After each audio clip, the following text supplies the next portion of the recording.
So how about each of your recollections about how you guys met in the first place? Oh. Did you tell the No. story at all? No, but trust me, he's Captain Research. He knows the story. But I feel like we save the full story.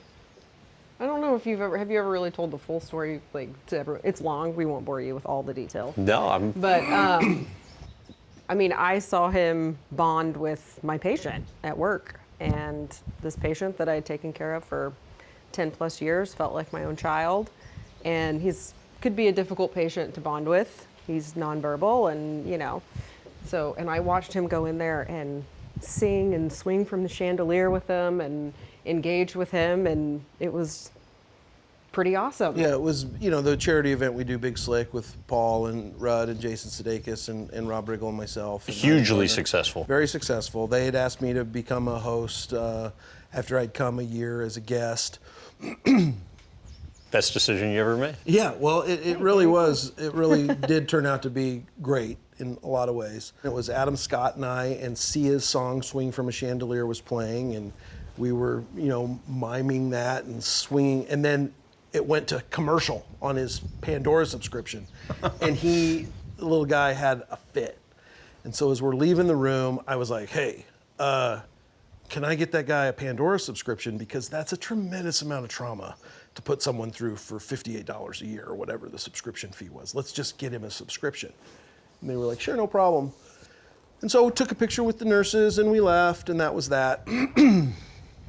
Well, then we go back to Saturday night at the hotel, and Will Forte comes up and says, hey, there's a wedding going down in the lobby of the hotel, in the ballroom. Let's all go down and sing. So we all head down there, and I walk into the room, and there's a girl that's like, Stoney, Stoney. And I knew exactly who she was. I went to college with her. And she said, my niece is getting married. You got to come take a picture with her. And I said, well, we're all going to sing to her right now.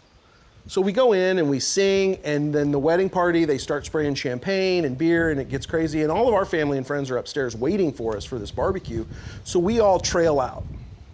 Well, the next morning, Sunday morning, I wake up to just getting attacked on Twitter, calling me an ass, and a d- I wouldn't take a picture with a bride, and this and that. And in the middle of all these tweets to me, there was one that said, yeah, I'm pretty sure the guy that comes and raises millions of dollars for sick kids is the ass here. And I was like, who is this? And I click, I'm like, oh, that's one of the nurses I met yesterday. So as a thank you, I just followed her back, and that was the end of communication. And then we were shooting, I remember what episode we were shooting. It was me in my Batman costume, very flattering. And the kid's name popped into my head about the Pandora subscription. I don't know why it did. And I thought, I wonder if he ever got his subscription. I'm like, oh, I'll direct message that nurse. And ironically, he was back in the hospital and my patient Just by that day chance. that he messaged me. So I just walked right into his room and asked his dad. It Yeah, was so crazy. they didn't. So we got him the Pandora subscription, and then that was in like early September, and then I think you came out and we started talking, and for 3 years she commuted back and forth to LA. So how about the moment for each of you when you realize this is my person? Well, I have a very good friend named Joanna Stein, who years ago, through all my trials and practice, tribulation, relationships, she's like, Eric, you need a nurse. Like, she literally said that. Like, you need to find a nurse. What was her reasoning? Because she knows my personality and what it takes to be a nurse, sympathetic, patient, kind. And I'm, I've said to many people, I have no problem saying, I'm a lot. Selfishly, I mean, I got the exact right person at the exact right time that I needed someone, because just not only because she's in the medical world, but calm, cooling presence, and I'm at level 10 most of the time. What was the moment where you realized that, oh, this might actually become home? It really wasn't until the pandemic, and probably almost, I would say, a year into the pandemic, where we realized Hollywood was very different, and it was never probably going to be like normal again, that he needed to go back and base there. Yeah. I think realizing that so many people were doing the exodus out, and then he could be here and still go back and work when he wanted to work for periods of time, and then we sort of make it fun for the boys and we're going to go visit LA for, a week or so while he's working. And What's he like with the twins? very fun and ornery, and I'm the boring one in the house. He provides all What the does he do? entertainment. Said it. They know bedtime, for instance. Like, all right, time to go to bed. He's like, no, it's not. You can stay up till midnight. And then they're like, yeah, Mr. Eric's the best. And then mom, is the boring one. Listen, they're my kids. I don't have my own, so there are things that are very important to me that they learn. They knew my dad and they met him, and it's important to me that they remember him and think of him. And I try to say that any of my good qualities come from how I was raised, and I want to pass those on and make sure that they're aware of what it means to be a conscious, giving, nice human being that doesn't take from anyone, right? Ever. So how do you propose? So he had me convinced that, because he's known to torture me. Prank.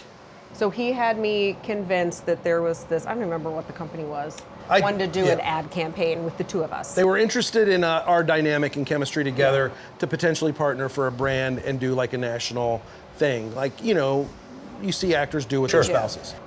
So he got me, to actually get ready, and then he said, okay, we have to have this conversation and pretend talk on camera. So we had the camera set up so I wouldn't be suspicious. And then he said, we'll start with the boys in the video, and then they'll exit out, and then it will be us. I was like, okay. And so I made it seem as though they were in on it, and then they do it, they exit frame, and then he asked me to marry him, and I... all right in front of her. All right in front of... Camera's right on her. I look like an idiot. Like, it was just, like, I should have known. But I did not know. And we had never discussed it. Never. Never. And you guys had been dating for a minute, too. Oh, Yeah, yeah. yeah, Three years. 5 years. 5 years? I don't know.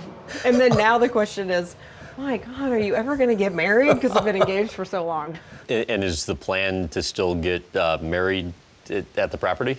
I think if anything, the party will be here. Yeah. I mean, we may be married by the time we invite people here, but it's always been to build a place to host people. Because so many of our friends, I'm not going to get Sofia Vergara here like 3 times. So we may as well knock out a housewarming party and a wedding at the same time, And, we just want to show people proud of it. we're proud of it. Yeah. I mean, we're putting a tremendous amount of energy, work, resource into it. And we want people to come and feel really welcome and see what we've been doing the last 2 years.